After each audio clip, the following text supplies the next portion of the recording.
मला बोलून घेतलं. कालिदास नवले मला आले, घेऊन गेले. मला म्हणले बसले, म्हणले धनंजय मुंडेकडे कशाला गेलता? म्हणलं DM कडे. काय? पाटील म्हणले DM? गाण्या म्हणणार. ते मागे एका मुलाखती बोलत असताना असे म्हणले होते, या पत्रकाराने त्यांना प्रश्न विचारला होता की तुम्ही दारू पिता का? तेव्हाच म्हणले माझं हाडूक वाटलं ना. दुसरा विषय काढून ते काढ आता.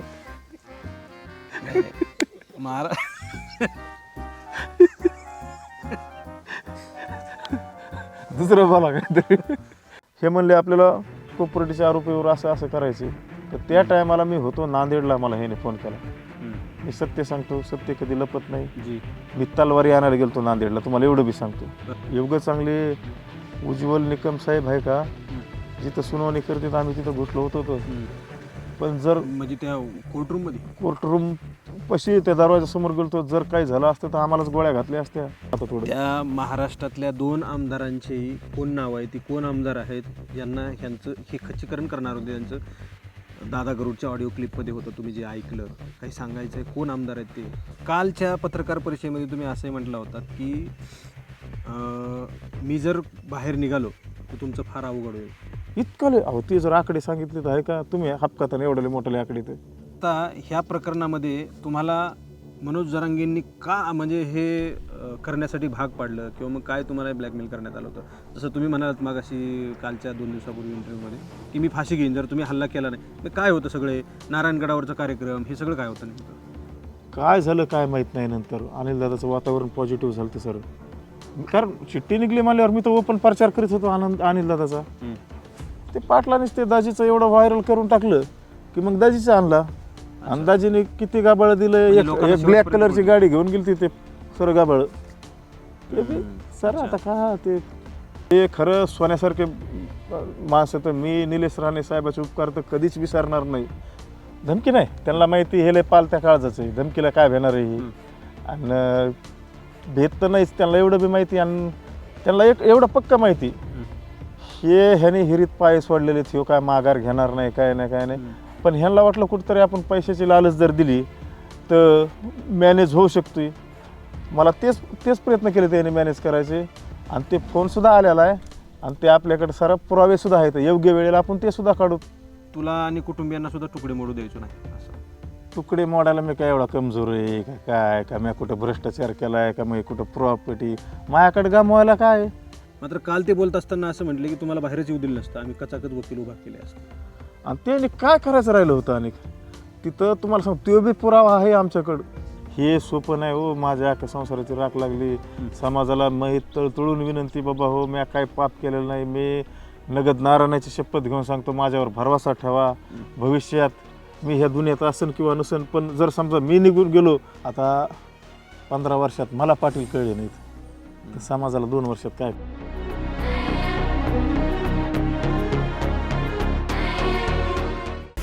या ठिकाणी बसण्याचं कारण तसंच आहे, ते येणाऱ्या काळामध्ये तुम्हाला कळेलच. मराठी महाराष्ट्रावर आणि महाराष्ट्रात मागच्या 8 दिवसांपासून एक विषय मोठ्या प्रमाणावर चर्चेला जातो आहे. तो म्हणजे मनोज जरांगे आणि अमोल खुने या 2 व्यक्तींभोवती हा चर्चेचा विषय बनलेला आहे. त्याचं कारण काय आहे तमाम महाराष्ट्र देशभराला माहीत आहे. मागच्या 2 वर्षांपासून महाराष्ट्रामध्ये नेमकं काय चाललेलं आहे, मग आंदोलन असेल, राजकीय घडामोडी असतील किंवा मग इतर काही मुद्दे असतील, या सगळ्या गोष्टी आपल्याला सगळ्यांना माहीत आहेत. मागच्या 2 दिवसांपासून हा विषय पुन्हा एकदा तापला कशामुळं हे आपल्याला पाहायचं आहे. तुम्ही काही प्रमाणामध्ये पाहिलेलंच आहे.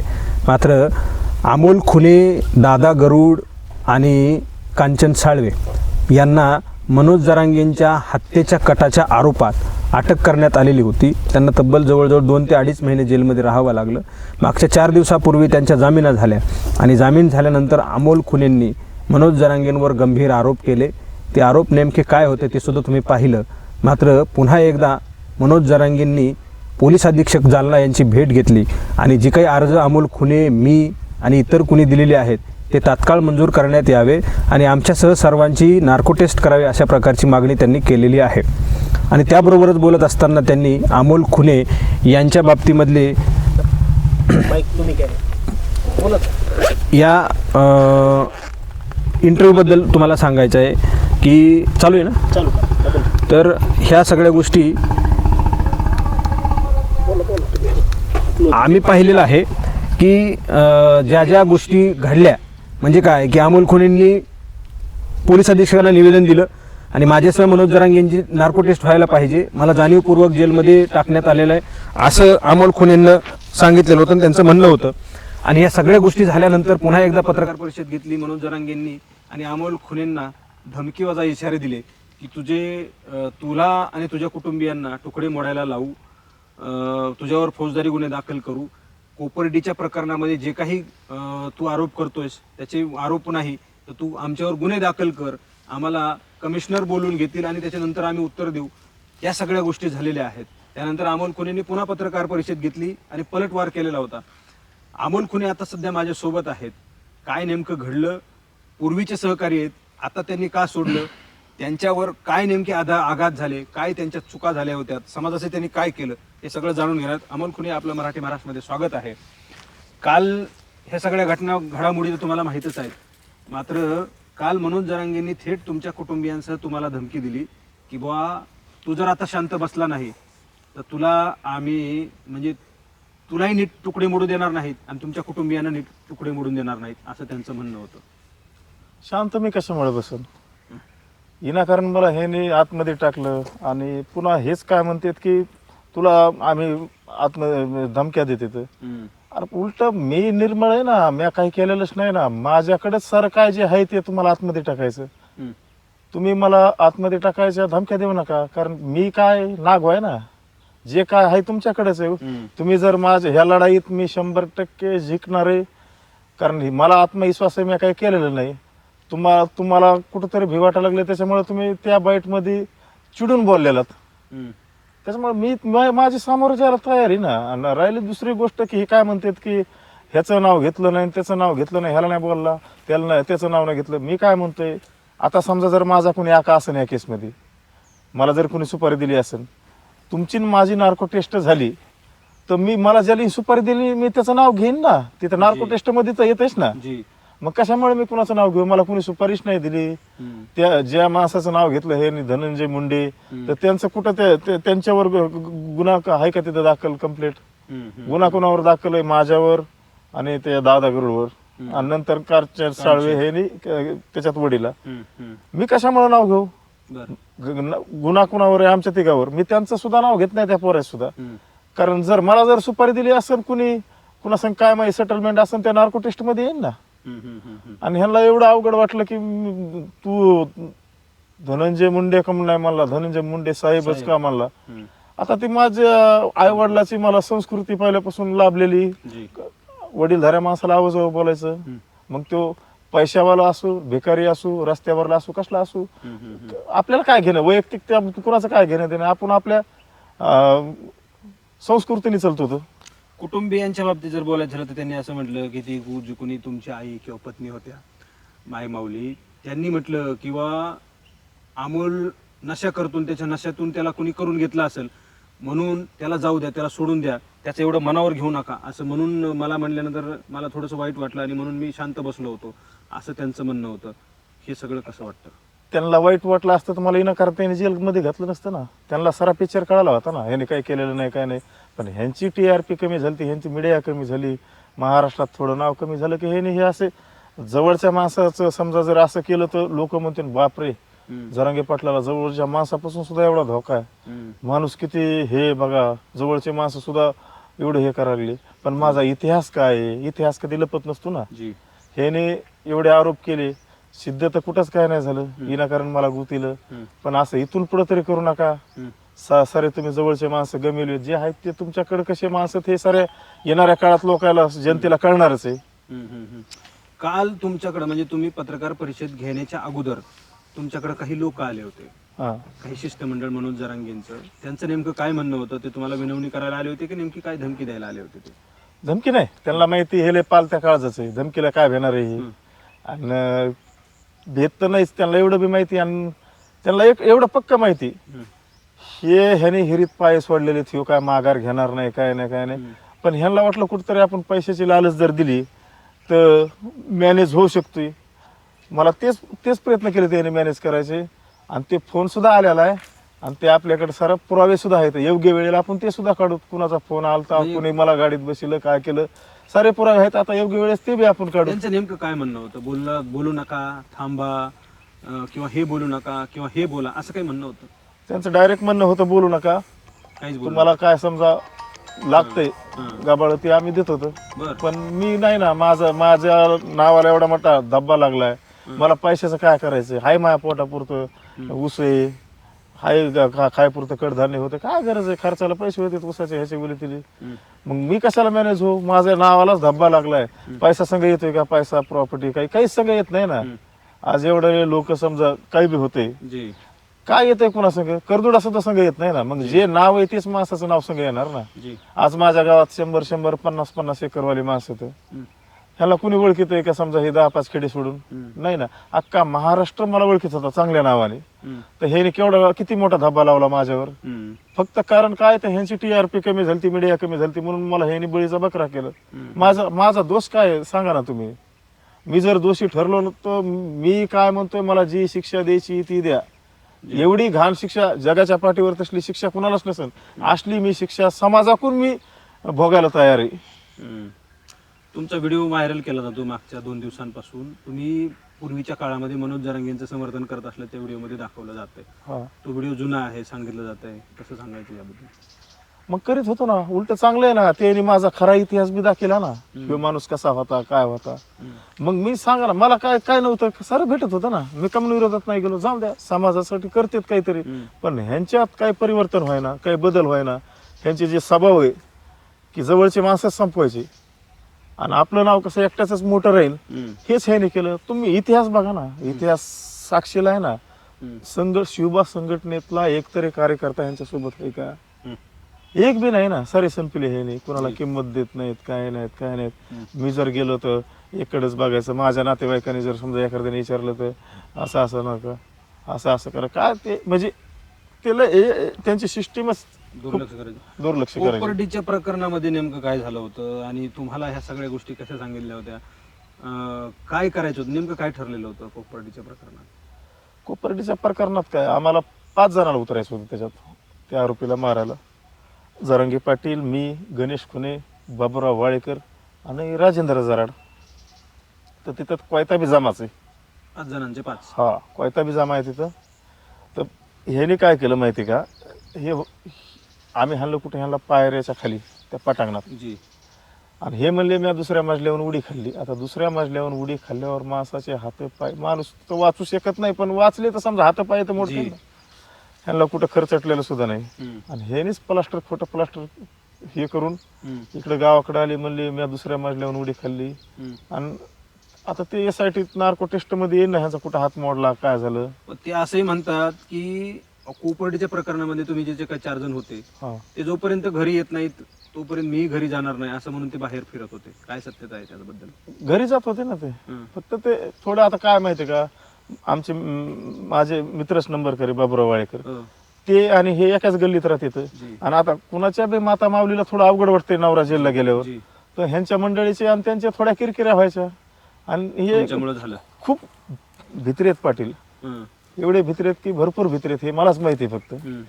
तर हे त्याच्यामुळे कधी कधी जात नव्हते दिवसा, संध्याकाळी जायचे, 4-4 8-8 दिवस घराच्या बाहेर निघत नव्हते. मग त्याच्यामुळे हे थोडं म्हणजे यांनी दिखावा केला तो. आता ह्या प्रकरणामध्ये तुम्हाला मनोज जरांगेंनी का म्हणजे हे करण्यासाठी भाग पाडलं, किंवा मग काय तुम्हाला ब्लॅकमेल करण्यात आलं होतं? जसं तुम्ही म्हणालात मग अशी कालच्या 2 दिवसापूर्वी इंटरव्ह्यूमध्ये की मी फाशी घेईन जर तुम्ही हल्ला केला नाही. मग काय होतं सगळे नारायणगडावरचा कार्यक्रम, हे सगळं काय होतं नेमकं? हे कार्यक्रम आम्हाला लय मोठा घ्यायचा होता. 5 लाख कुटुंबाचा तिथं मेळावा व्हायचा होता. तिथं लय मोठा कार्यक्रम घ्यायचा होता. कुस्त्या, टाळावाले, ह्याच्यावाले, म्हणजे लय मोठा कार्यक्रम आम्हाला तो, म्हणजे एकदम जे सभा झाल्यात का असलाच एक कार्यक्रम ह्यांचे स्वप्न होते त्या टायमाला. तर ते आम्ही त्याच्यासाठी इंदोरला भैयोजी महाराजाकडे गेलतो. भैयोजी महाराज बी म्हणले मी तुम्हाला कार्यक्रमाला पैसे देतो, हे सर ठरलं. मग पुन्हा आम्ही काय केलं माहिती का, म्हणले आपण नेते लोकांकडून बी पैसे घेऊ, बुक छापले, पावत्या बी लोकांनी फाडल्या, पैसे बी गोळा केले. आणि आम्ही गेलो, सुरेश अण्णा धस असतील, जयदत्त अण्णा क्षीरसागर असतील, विरोधी पक्ष नेते तेव्हा राष्ट्रवादीचे धनंजय मुंडे होते, त्यांच्याकडे बी गेलो, पैसे बी दिले. जी. मग आता ते पैसे कुठं गेले आणि काय गेले, त्या कार्यक्रम कॅन्सल झाला. तर हे काय म्हणले, आता कार्यक्रम कॅन्सल झाला. पैसे खर्चून गेले. हा, किती पैसे जमा झाले असतील अंदाजे? अंदाजे भरपूर झाले असते ना. आता नेते लोक नाही म्हणलं तरी कमी अमाऊंट कोणाची नसते ना. कार्यक्रमाला चांगलं नारायण नगद नारायण म्हणलं की कार्यक्रमाला कोणी श्रद्धास्थान मोठं आहे तिथं. श्रद्धास्थान मोठे आणि पावते बी 1000 रुपयाच्या खाली कोणी फाडीत नव्हतं. तर मग ते पैसे कुंकडे गेले, काय गेले, कसे गेले, ह्याच्याशी मला काही घेणं देणं नाही. पण तो कार्यक्रम कॅन्सल झाल्यामुळं म्हणले आपल्याला हे असं असं करायचं आहे. मुद्दा डायव्हर्ट करण्यासाठी. हा, ह्यो मुद्दा डायव्हर्ट करण्यासाठी की लोक म्हणू नये की ह्याने पैसे घेतले, ह्याव केलं त्याव केलं, कार्यक्रम कसं काय कॅन्सल झाला, त्यांचं नावाला कुठेतरी डाग लागला असता त्या टायमाला. तर त्याच्यामुळं हे म्हणले आपल्याला कोपर्डीच्या आरोपीवर असं असं करायचंय. तर त्या टायमाला मी होतो नांदेडला, मला ह्याने फोन केला. मी सत्य सांगतो, सत्य कधी लपत नाही. जी. मी तलवारी आणायला गेलतो नांदेडला, तुम्हाला एवढं बी सांगतो. आणि तलवारी आणायला माझ्या संग गणेश खुने होते आणि अनेक एक मित्र होता. मला फोन आला तर मी डायरेक्ट नांदेडहून आहे का ट्रॅव्हल्स भेटले मला डायरेक्ट केडगाव, नगर पशी एक केडगाव म्हणून आहे तिथं. तर तिथं ह्यांच्या संघटनेचे म्हणजे आमच्या शिवबा संघटनेचे जिल्हा अध्यक्ष तिथं राहतात, सचिन कोतकर म्हणून. तर त्यांच्या तिथं होते ते. 3:30-4 वाजता मी तिथं गेलो असेल, मला एक मोटरसायकल न्यायला आम्ही त्यांच्या बंगल्यावर गेलो. तर तोंड हे धुतलं, मी काय उजडलंच होतं त्या टायमाला. मग तिथं म्हणले आपल्याला असं असं करायचंय. अगोदर म्हणले गुणरत्न सदावर्तीला आपल्याला मारायला जायचंय मुंबईला. तर ठीक आहे म्हणलं, आता काय 24 सदावर्तीला कसं आरक्षणाच्या बाबतीत त्या टायमाला 58 मोर्चे निघले होते. आणि त्या टायमाला ते सदावर्ती विरोधात बोलत होते, पिटिशन होतं. हा. तर म्हणले आपल्याला त्याला मारायचंय. म्हणलं ठीक आहे, चालतंय. 24-25 वर्ष वय आणि एक जोश कसा असतो आणि आपल्या रक्तातच कसं आहे थोडं म्हणजे आक्रमक भूमिका आहे. तर मग गेलो तर आम्ही पुण्यात थांबलो. तर आमचे मित्र होते बघा, त्यांचं मर्डर झाला बघा. आता पेरणी फाट्यापाशी त्यांचं कोणतं तरी गाव आहे, मला नाव आठवण त्या गावाचं. तर त्यांनी आम्हाला वाघोलीमध्ये हॉटेलमध्ये सोय केली, लॉजला खायची राहायची, आम्ही तिथं राहिलो.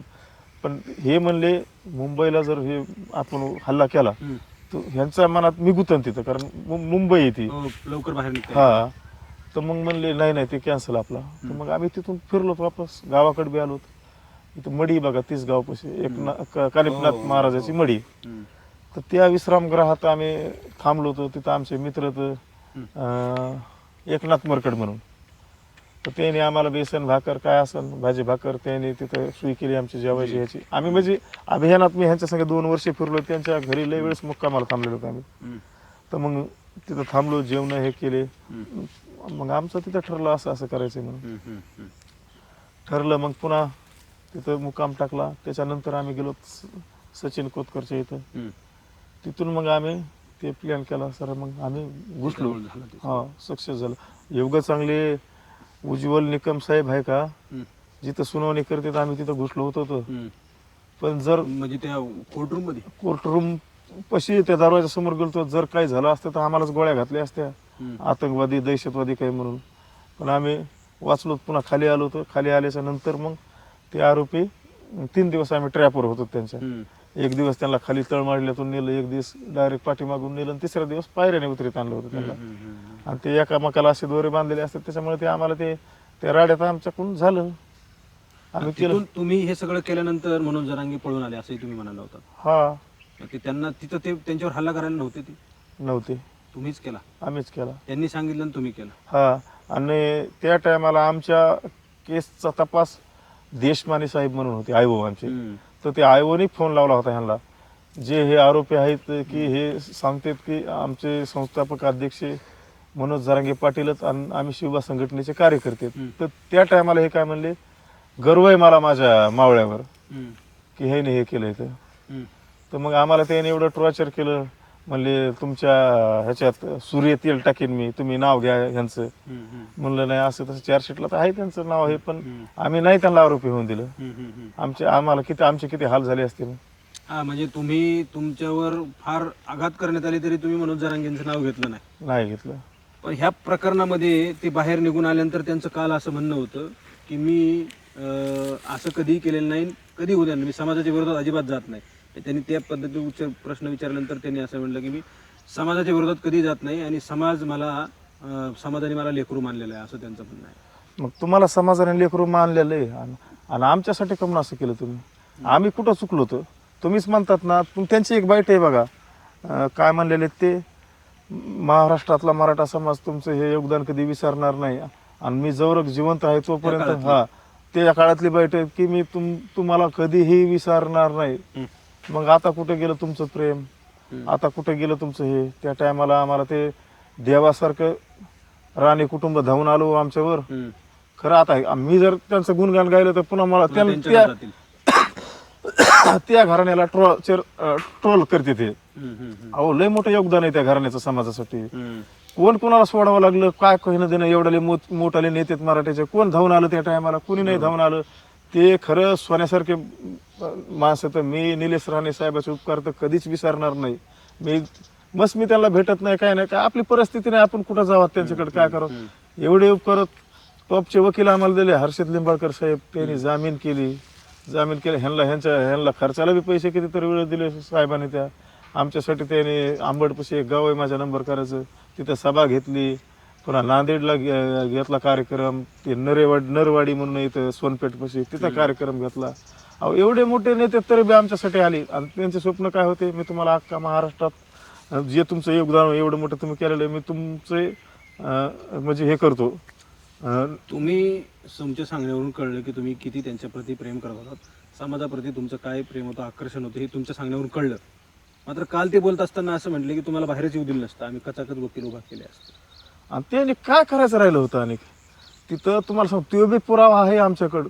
वकिलाला मॅनेज करायला कोण येत होतं त्याचे फोटो सुद्धा काढलेले आहेत ना, फोटो काढलेले आहेत. बरं, आता हे म्हणते तर आम्ही बाहेर येऊन नसतं दिलं. मग ह्यांचं सूत्रच काय होते? आम्ही वकील लावला की ते मॅनेज करायचा, त्याला 5-10 लाख द्यायचे. आता आम्ही तर एवढे मोठे नाहीत, आम्ही 10, 20, 30, 40 हजार रुपये द्यायचो. 3.5 लाख रुपये गेले हो ह्या मॅटरमध्ये. सरे आका कापूस जिरला, बायकाचे सोने जिरले, काही नाही राहिलं, फुटका मनी नाही राहिला. पोलीस अधीक्षकाकडे तुम्ही ज्यावेळेस निवेदन द्यायला गेला त्यावेळेस काय आश्वासन दिलं होतं पोलिसांनी की बा हे सगळं कसं झालं, आम्हाला 2-3 महिने जेलमध्ये राहावं लागलं, आमचे सोक्षमोक्षला, असं काही विचारणा केली त्यावेळेस? हा, SP साहेब म्हणले नाही केसमध्ये काय तथ्य नाही म्हणले. तुमच्या जामीन एवढ्या लेट कसं काय? मी सांगितलं, मला वकील मॅनेज केले, सरकारी वकील बी मॅनेज केले आमच्या विरोधात बोलायला.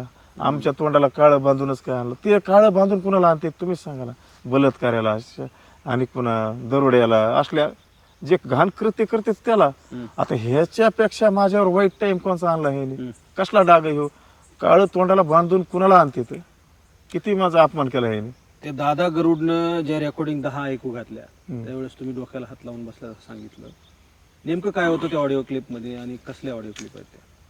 डोक्याला हात नाही लावतो काय? मी हँग पडलो आणि मला ते पाप बी करायचं नव्हतं ना. दादा गरुडला मी घुमीत होतो, मला त्याच्याकडून ते काढायचं होतं.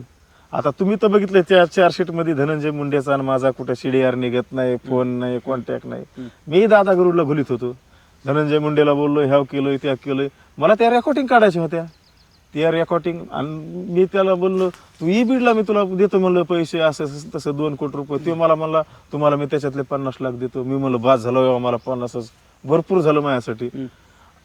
आणि त्यो आहे का एवढा पुढलाय त्यो, ते तिथं जाऊन भेटला त्याला. त्यांनी लय म्हणजे तुम्हाला बोलणं झाल्यानंतर दादा गरुड पुन्हा त्यांच्याकडे गेला? हा, त्यांच्याकडे गेला. त्यांच्या FIR मध्ये असंही लिहिलेलं आहे, म्हणजे जेव्हा पहिल्यांदा तुमच्या विरोधात तक्रार देण्यात आली त्याच्यामध्ये वाघ नावाचे कोणतरी स्वतःहून फिर्याद देणारे पोलीस आहेत, PS आहेत, त्यांच्या फिर्यादीमध्ये असं लिहिलेलं आहे शेवटच्या ओळीमध्ये की तुम्ही दादा गरुड हे मनोज जरांगेंना तिथे भेटलात, तुम्ही कबूल केलं की आम्ही सुपारी घेतली म्हणून, असं त्यात लिहिलं. हे कसं आहे नेमकं, काय आहे त्याच्यात? आता त्या चार्जशीट मध्ये तर नाही, त्या अर्जामध्ये लिहिलं आहे तसं त्यांनी की बुवा अमोल खुले, दादा गरुड हे मनोज जरांगे पाटील, आम्ही तिथले सहकारी 10-15 जण होतो, त्यांच्या समोर त्यांनी कबूल केलं की आम्ही सुपारी घेतली. आमच्याकडे व्हिडिओ आहेत ते बी सांगतो तुम्हाला मी.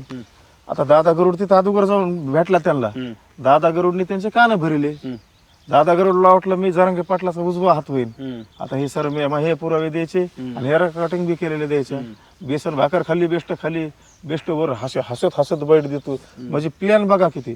ह्या दादा गरुडला लय मोठा गेम करायचा होता. ह्यो सुरेश अण्णा धसला बी फसवीत होता, इकडे धनंजय मुंडेला बी फसवीत होता. आणि तिसरी गोष्ट म्हणजे ह्याने प्लॅन असा केला होता, ते संतोष देशमुख बी मॅनेज केला होता आणि तो त्याचा संतोष देशमुखच आला होता. धनंजय देशमुख आहे का, तो बी मॅनेज केला होता. धनंजय देशमुखचा साडू ते दादा किडकर म्हणून ह्यांचा प्लॅन असा होता. असं ते हे ह्यांना कसं जोडलं होतं त्याच्यामध्ये? नाही नाही नाही, हे तुम्हाला सांगतो ना, त्या दादा गरुडचा इतिहास सांगतो. बरं.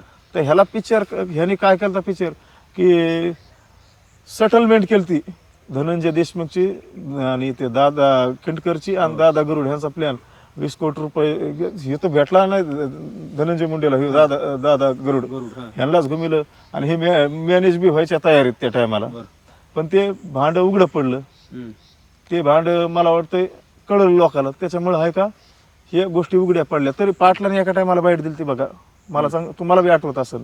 धनंजय देशमुखच्या विरोधात पाटील बोलले होते, मला काय घेणं देणं नाही, मी ह्या लपड्यात पडणार नाही, असं तसं एक बाईट आहे, ती बाईट काढा.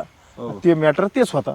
अच्छा, म्हणजे त्यावेळेस ते म्हणले होते त्या कुटुंबियांच्या बाबतीमध्ये मला आता काही बोलायचं नाही. हा म्हणले होते का नव्हते, कारण हे मॅटर त्या टायमाला उघडं पडलं होतं. आणि हा दादा गरुड खूप विचित्र माणूस आहे. मग त्या रेकॉर्डिंग मध्ये नेमकं काय होतं, असं काही सांगायसारखं आहे का? ते रेकॉर्डिंग कुठे आहेत, काय का आता त्यांच्याकडेच ते रेकॉर्डिंग करते ना, त्यांच्याकडेच त्या दादा गरुडने दिले आहेत. आणि पुन्हा मला बी बोलून घेतलं, ते आमचे रोजचे सरपंच कालिदास नवले ते आले. आता मला वाटलं काय काम असेल, माझा मोबाईल बोलून घेऊन काय म्हणले ते? मला बोलून घेतलं कालिदास नवले, मला आले घेऊन गेले, मला म्हणले बसले, म्हणले धनंजय मुंडेकडे कशाला गेलता? म्हणलं डीएम कडे. काय? पाटील म्हणले डीएम? धान्या म्हण ना, धान्या. म्हणलं मी का आता धान्या कसं एवढ्या मोठ्या माणसाला कसं म्हणू मी? मग मला तिथं ह्याने काय केलं, टॉर्चर करायला सुरुवात केली. जे समजा शिष्टमंडळातले आहेत, समजा लाभार्थी टोळी, ह्याने मला टॉर्चर करायला सुरुवात केली. पण आता मी बी कसं माहिती, मी छावा वाचलेला आहे, धनाजी वाचलेला, माझा थोडा अभ्यास आहे. तर म्हणलं आता महाराजासारखं आपण ह्यांच्या संग आहे का चलू. महाराज तर लय मोठे, आपली लायकी बी नाही समजा त्यांचं हे का करायला. तर मग मी काय केलं, मला थोड्या धमक्या टाकल्या ह्याने, तू माफी माग, असं कर, गुन्हा कबूल करायचं, हे कर. पण मी नाही कबूल केला. तुम्हाला त्यांना मला करा व्हिडिओ व्हायरल. तर मला म्हणलं आपण माघार घेऊ, आपल्या घरच्या पस्तूर हे चालले, त्यांचा डायलॉग असतो, मी कुकू पुसायला सुद्धा माणूस ठेवणार नाही घरात. मग आपण बी थोडे माघार घेतली, चुकलं, दर्शन घेतलं. मला इथून निष्ठा आता इथं आपल्याला घातपात करणार नाही, पण आपल्या घरच्या पस्तूर हे आहे का, हे षडयंत्र काय बी होऊ शकते आणि काय बी झालं असतं ना. तुम्ही तर बघितलं ना, घरावर दगड पडले म्हणल्यावर काय बी होऊ शकते. मी त्या गोष्टीमुळे माघार घेतली. नाही तर मी काय भेटतोय हो, ते शिष्टमंडळ ते सारे माझ्या अंगावर आले असते तरी मी भेलो नसतो ना. पण मी घरच्यामुळे कुठेतरी माघार घेतली. अच्छा, त्या कोपर्डीच्या प्रकरणामध्ये तुम्ही सांगितलं होतं की आम्ही 2 वर्ष तुम्हाला मी गाडीवर घेऊन फिरलो. सुरुवातीपासूनचा कसा संपर्क आहे तुमचा मनोज जरांगेंचा तुमचा? तुम्ही सांगितलं मी त्यांना गाडीवर घेऊन फिरलो, आमचे भाऊन ते वगैरे त्यांना घरी आणायचे वगैरे, आम्ही बुक छापले, हे सगळं तुमची जुनी ओळख आहे या सगळ्या गोष्टी. आता गाडीवर फिरलो तेच म्हणले, तर गाडी काय म्हणले पंक्चर का काय झाली, अमोलने खांद्यावर घेतली. मग त्यांनीच बोलून दाखवले ना, आणि फिरलेलोच ना, त्यांच्याच तोंडातून आहे की अमोलने खांद्यावर गाडी घेतली. मग अमोल त्या टायमाला कसा असेल, अमोलला ताकद कशी असेल? अमोल झाला ना कमजोर. आज यारवाडा 20 महिने काढलं, हे 3 महिने काढलं, गेले 2 वर्ष मग ह्याच्यातच. आणि एकदा जेलमधून, यारवाडा जेलमधून आल्यावर माणसात काय राहते, खोकला होतोय माणूस सारा. काय राहिलं मग सर, राख रांगोळ केली संसाराची. आणि ह्याच्या पलीकडे ह्यांना काय करायचंय, इकडून तिकडून मग थोडंफार नाव झालं तर त्याला बी डाग लावला, संपून टाकलं. आज समाजाचे लोक काय काय कमेंट करतात माझ्यावर. तुमच्या कालच्या पत्रकार परिषदेने तुम्ही असंही म्हटलं होतं की माझ्या मित्राकडून दारू विकण्यासाठी 1 लाख रुपये घेतले. हे खरं आहे का? किती सत्य नाही, SIT मध्ये येईल ना, SIT मध्ये नार्को टेस्ट मध्ये येईल. घेतले होते त्याने, मी कुठं नाही म्हणतोय, घेतले होते. ते मागे एका मुलाखती बोलत असताना असे म्हणले होते, पत्रकाराने त्यांना प्रश्न विचारला होता की तुम्ही दारू पिता का? तेव्हाच म्हणले माझं हाडू बाटलं नाही. दुसरा विषय काढून ते नका काढा आता.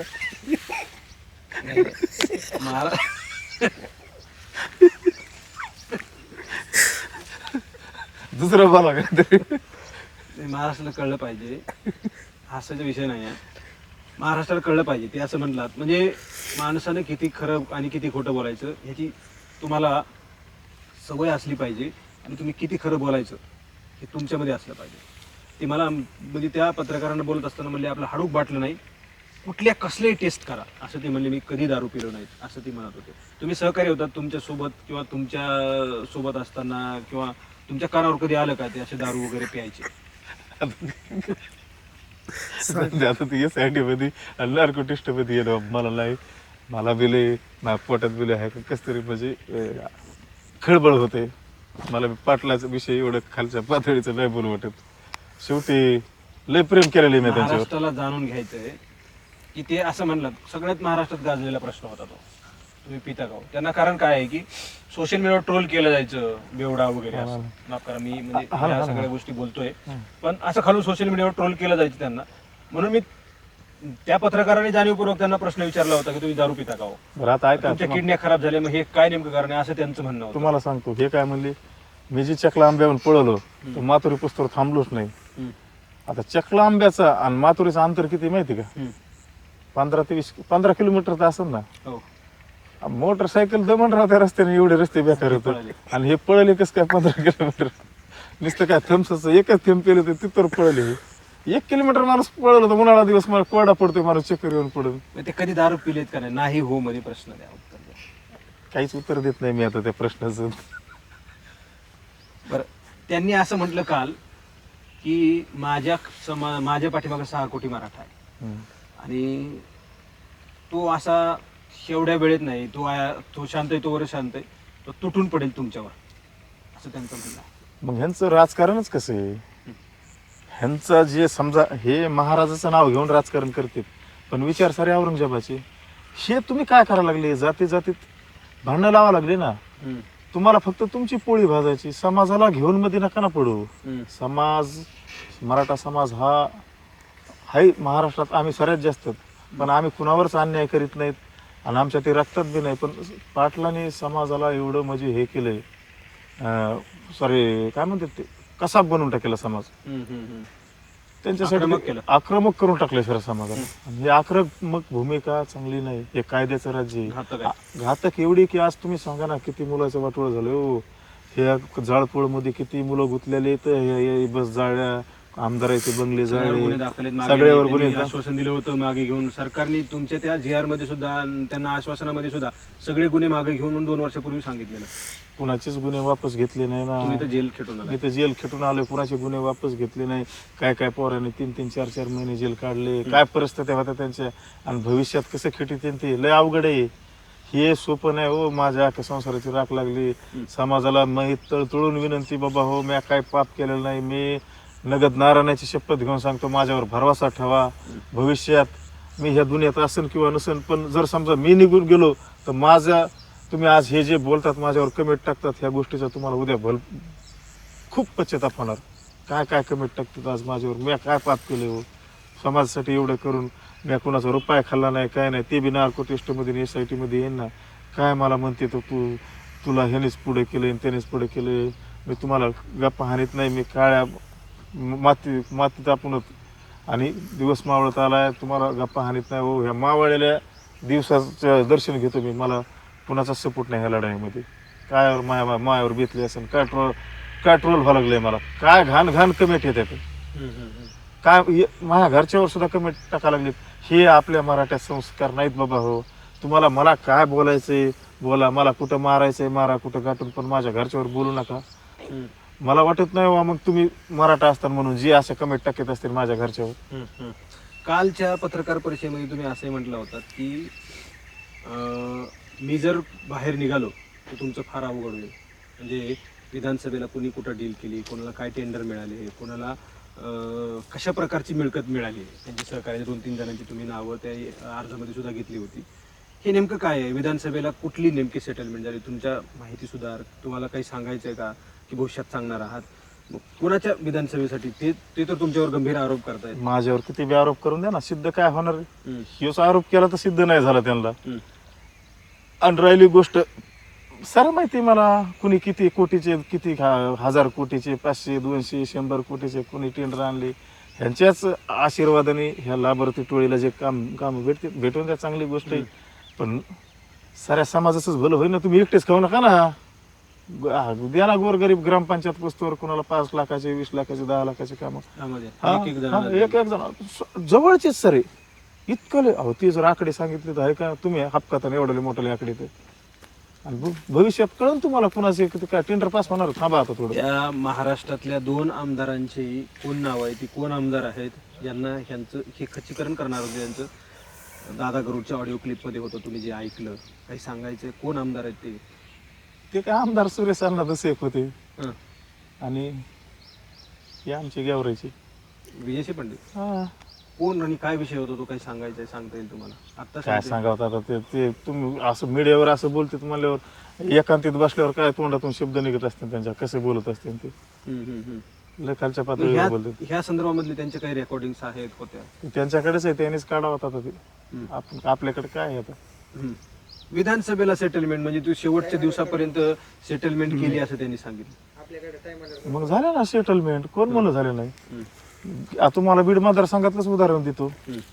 आपलं ज्योतिताई मेटे, पुंडलिक बाप्पू खांडे आणि अनिलदादा जगताप ही सारी शिष्टमंडळ कुठे गेली बीडची पाटलाकडे. तर म्हणले आपल्याला एक उमेदवार द्यायचा आहे म्हणले मराठ्याचा. तर आता हे 3 झाले मराठी. हे काय म्हणले नारायणगडावरचा आणि चिठ्ठी काढा, ज्याची चिठ्ठी निघन त्याला हे करा. तर मग ठरलं तिथं आणि तिथं गेल्यावर अनिलदादाची चिठ्ठी निघली. ज्योतिताईने माघार घेतली नाही, पुंडलिक बाप्पू खांडेने माघार नाही घेतली. तर अनिलदादाची चिठ्ठी निघली म्हणल्यावर काम तर करावंच लागेल ना. मग शिष्टमंडळ काम करीत होतं. मग विषय असा झाला, काय झालं काय माहित नाही. नंतर अनिलदादाचं वातावरण पॉझिटिव्ह झालं सर. कारण चिठ्ठी निघली म्हणल्यावर मी तर ओपन प्रचार करीत होतो अनिलदादाचा. जर ज्योतिताईची चिठ्ठी निघली असती तर मी त्यांचा केला असता, पुंडलिक बाप्पू खांडेची निघली असती तर मी त्यांचा प्रचार केला असता. मी अनिलदादाचा प्रचार करीत होतो. तर नंतर काय झालं काय नाही का नामदेव का सिद्धच आहे का हेच आज माझ्यावर कमेंट करतात ना. नंतर गायबच झाले, कुकड गेले काय गेले. आणि नंतर विषय असा झाला, दाजी दाजी तो विषय जी व्हायरल झाला, दाजी दाजी, मग दाजीच आणला ह्याने. म्हणजे अनिल जगतापांना समर्थन दिलं, काय नेमकं कारण होतं ते? पुन्हा शिष्टमंडळ यांनी तर सांगितलं होतं चिठ्ठी काढा, मग अनिल जगतापांची चिठ्ठी निघाल्यानंतर कुणी सांगितलं की हे नको आता म्हणून असं? ते पाटलानेच ते दाजीचं एवढं व्हायरल करून टाकलं की मग दाजीच आणला. आणि दाजीने किती गाबाळ दिलं. एक ब्लॅक कलरची गाडी घेऊन गेली ते सर गाबाळ. सर आता का ते कोणाकडे लावलेलं आहे काय सर नाही गेलं. तुमच्या घरापर्यंत यायला वेळ लागणार नाही. तुमच्या कुटुंबियांना तुकडे व्यवस्थित तुम्हाला मोडून द्यायचे असेल तर इथून पुढे काही बोलू नको असा इशारा मनोज जरांगेंनी तुम्हाला दिला. तुम्ही पण नाही, तुम्हाला मागच्याच वेळेस माफ केलं होतं. आता तुला आणि कुटुंबियांना सुद्धा तुकडे मोडू द्यायचो नाही असं. तुकडे मोडायला मी काय एवढा कमजोर आहे का काय का मी कुठं भ्रष्टाचार केलाय का मी कुठं प्रॉपर्टी माझ्याकडे गमवायला काय.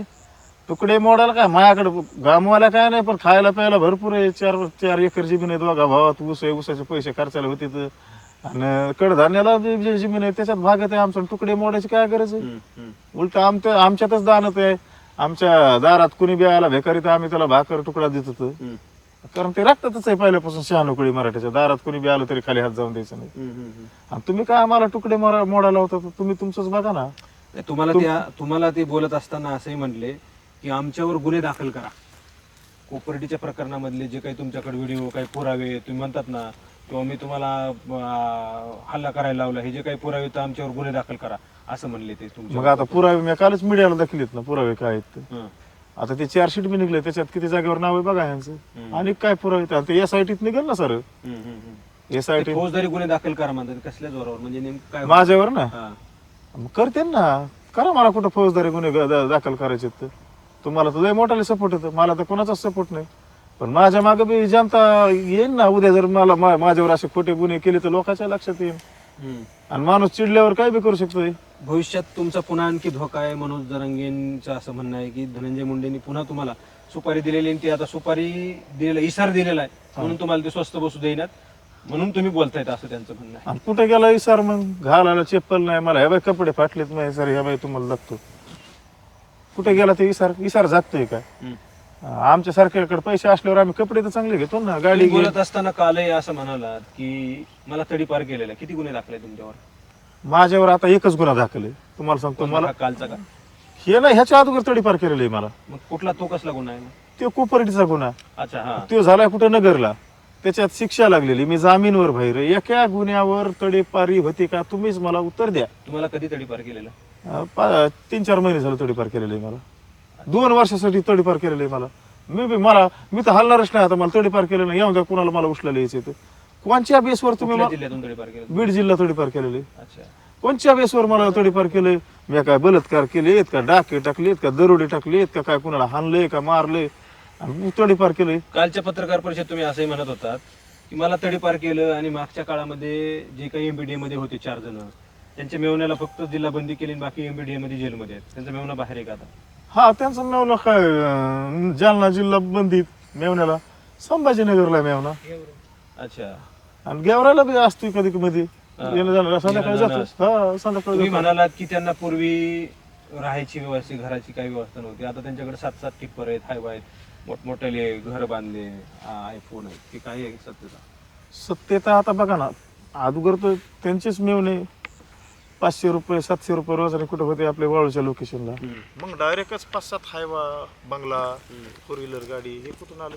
तुम्ही अर्जामध्ये असंही लिहिलेलं 2-4 जणांची नावं, की ही जी काही 2-4 नावं काय तुम्ही लिहिलीत बाबा, त्याच्यामध्ये ते पुरणकर, कोणतरी श्रीराम, आणखी ते सरपंच तारक, ह्यांची अचानक संपत्तीत वाढ झालेली आहे, यांना टेंडर मिळालेले, असं तुम्ही म्हणत होता. मग झाली ना अचानकच वाढ.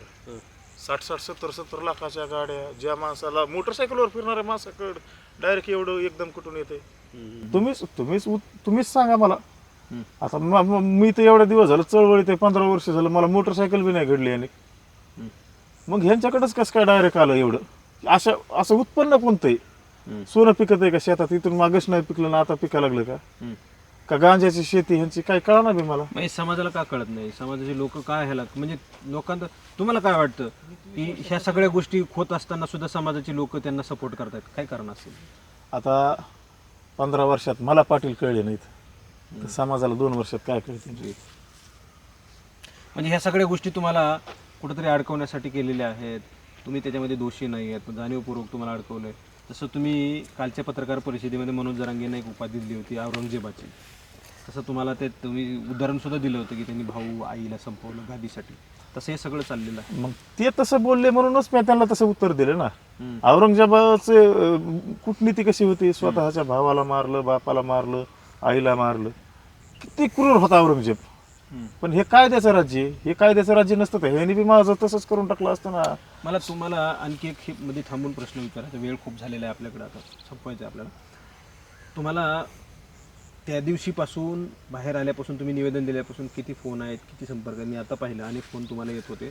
हे धमकीचे फोन आहेत का विनंतीचे फोन आहेत? बोलू नका, थांबू नका, तुम्हाला काय पाहिजे द्या, 19 तारखेपर्यंत बोलू नका, असं सगळं सांगितलं जातं आहे. ही कोण लोक आहेत तुम्हाला विनंती करतायत, त्यांची नावं काही सांगता येतील? मला विनंती अशी करतात की 19 फेब्रुवारीपासून थांबा, आंतरवालीला शिवजयंती काढायची मोठी, समाज येणार नाही. कोण म्हणजे हे त्यांच्या वतीनं करतात की मनोज जरांगेंच्या वतीनं तुम्हाला विनंती करतात? जरांगे पाटलाच्या वतीने. तर माझं एवढं म्हणणं आहे, शिवजयंतीला जावा, तिथं आपण विरोध करीत नाहीत, पण रायगडला बी जा, शिवनेरीला बी जा, आंतरवालीला बी जा, ज्याला जसं जमत जसं शक्य तसं त्यांनी तिथवर जावं. कारण ते छत्रपतीची शिवजयंतीचा विरोध विरोध नाही, जायला पाहिजे लोकांनी. पण शिवनेरीला बी जा, रायगडला बी जा, आणि ज्याला शक्य होईल त्याने तिथं बी या. आपण विरोध कशाला करा? काल तुम्ही असंही म्हणत होता शिवाजी महाराजांचे विचार तुम्ही आत्मसात करा. हा, मग शिवजयंती 19 फेब्रुवारी पासून तरी ह्यांना सद्बुद्धी देवानी आणि महाराजाच्या विचाराने ह्यांनी चलावा. बरं, हे सांगणारी लोक तुम्हाला म्हणतात 19 तारखेपर्यंत बोलू नका आणि पुढे काय बोला असं, नंतर बोला. नंतर मग काय पब्लिक गोळा करायची असेल, दाखवायचं असेल माझं मागं हाय अनेक बी समाज, ते दाखवायचं असेल, आणि मग त्याच्यावर मला पुन्हा टार्गेट करायचं असेल की आता मग ह्याला टार्गेट करा, काय असेल त्यांचं ते प्लॅन. खूप धन्यवाद. पुढच्या विषयामध्ये आपण नक्कीच बोलू. आपल्याला आता वेळ झालेला आहे आणि आता वेळ नसल्यामुळं आपण इथेच थांबतोय. भविष्यात पुढे आणखी काही वेळ मिळाला किंवा मग काही मुद्दे उपस्थित झाले, प्रश्न उपस्थित झाले, आपण नक्की अमोल खुणेशी संपर्क साधू. हे विस्तृत चर्चेमध्ये काही गोष्टी समोर आल्या तर आपल्याला पाहायला मिळतं. कारण ह्या सगळ्या गोष्टी आपण जर पाहिल्या तर कुठेतरी समाजामध्ये एक वेगळी लाट निर्माण करणाऱ्या गोष्टी आहेत. एकीकडं सोशल मीडियावर त्यांना ट्रोल केलं जातं, तर दुसरीकडे काही लोक स्तब्ध आहेत, शांत आहेत. समाजामध्ये पूर्वीसारखी जी तीव्रता होती ट्रोलर्सची, ती तीव्रतासुद्धा अगदी 10% येऊन पोचलेले, 10% ट्रोलर्स राहिलेले आहेत आणि जे काही जाणकार लोक आहेत ते आता स्तब्ध आहेत. मला भरपूर फोन आले, तुम्ही हे असं काय बोलता, आणि त्यांना मी जेव्हा विस्तृत सांगितलं तेव्हा त्यांनी खूप खूप धन्यवाद म्हणून माझे खूप खूप धन्यवाद म्हणून त्यांनी फोन ठेवून दिलेला आहे. पूर्वीच्या काळापासून मराठी महाराष्ट्र, मनोज जरांगे त्यांच्या हालचालींवर आणि आंदोलनावर मी नेहमी भाष्य करत राहिलेलो आहे. मी माझे उद्गार आणि काय नेमकं समाजामध्ये चाललेलं आहे सांगत राहिलेलो आहे. आणि या सगळ्या गोष्टी करत असताना मला सुद्धा त्रास सहन केला. मला अमोल खुनेंनी सुद्धा फोन केलेला होता, त्यांनी मला आत्ता आल्यानंतर सांगितलं आणि मलाही माहीत आहे, मला त्यांनी फोन करून दम दिला होता, शिवीगाळ वगैरे, ह्या सगळ्या गोष्टी झाल्या होत्या मनोज जरांगेंच्या प्रेमाखातर. आणि असेच नाही, अनेक सगळी लोकं आहेत जी मला फोन करायची, दम द्यायची, ट्रोल करायची, आणि मी त्यांना जाणीवपूर्वक एक पत्रकार म्हणून, जबाबदार म्हणून त्यांच्या भावना ऐकून घेणं माझं कर्तव्य आहे. त्यांचे जे काही उद्रेक असेल भावनांचा तो ऐकून घ्यायचा माझी जबाबदारी आहे. आणि आजपर्यंत मी इथून पुढे ऐकून घेत राहील, बोलत राहील. कारण समाजामध्ये व्यक्ती तितक्या प्रवृत्ती असतात, सगळ्यांच्या गोष्टी सगळ्यांना पटत नसतात, किंवा माझ्या गोष्टी सगळ्यांना पटतील असं नाही. त्यामुळे अमोल खुनेंच्याच गोष्टी सगळ्यांना पटतीलच असं नाही, मात्र अमोल खुनेंच्या गोष्टी पटल्या पाहिजेत, त्यामधलं तुम्हाला चांगलं घेतलं पाहिजे. त्यामध्ये काही वाईट असेल ते नका घेऊ, मात्र चांगलं तरी घेतलं पाहिजे. आणि म्हणून मी सांगतो की 10% येऊन पोचला आहे. ट्रोलर्सचा जो काही स्तर आहे तो 10% येऊन पोचलेला आहे.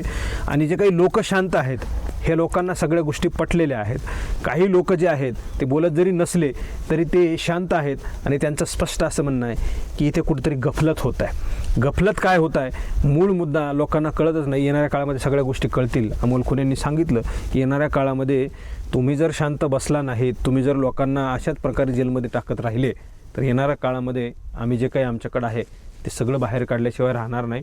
मग त्यामध्ये सुरेश दासांच्या बाबतीमधलं तुमचं काय षडयंत्र होतं, विजयसिंह पंडित यांच्याबद्दलचं काय षडयंत्र तुमच्याबद्दलचं होतं, या सगळ्या गोष्टी जेव्हा मी ऐकलो रेकॉर्डिंगमध्ये तेव्हा मी सुन्न झालो, असं दादा गरुडच्या रेकॉर्डिंगच्या नंतर अमोल खुनेंनी म्हटलं.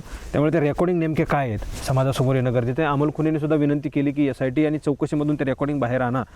दादा गरुडच्या मोबाईलमधून मनोज जरांगेंनी ते सगळे रेकॉर्डिंग 60-65 रेकॉर्डिंग जे काय ते काढून घेतलेले आहेत, त्यांच्याकडेच ते आहे. आणि काल बोलत असताना मनोज जरांगेसुद्धा म्हटले की रेकॉर्डिंग आमच्या मोबाईलच्या नाही आहेत, त्यांच्या मोबाईलच्या आहेत. अर्थात रेकॉर्डिंग आहेत हे त्या ठिकाणी सिद्ध होतं. त्यामुळे रेकॉर्डिंग ह्या फार धक्कादायक आहेत असं अमोलच्या बोलण्यावरून लक्षात येतं. आणि सगळं काय नेमकं चाललेलं येणाऱ्या काळामध्ये कळेलच. मात्र समाजाला चांगलं ऐकायची आणि भविष्यामध्ये पुढं चांगल्या मार्गाने जायची सवय लागणं गरजेचं आहे. इतकंच या मुलाखतीच्या माध्यमातून आपल्याला पाहायला मिळतं. आणि या मुलाखतीमध्ये इथेच थांबूयात. कॅमेरा पर्सन मी संग्राम धनवे, मराठी महाराष्ट्र न्यूज.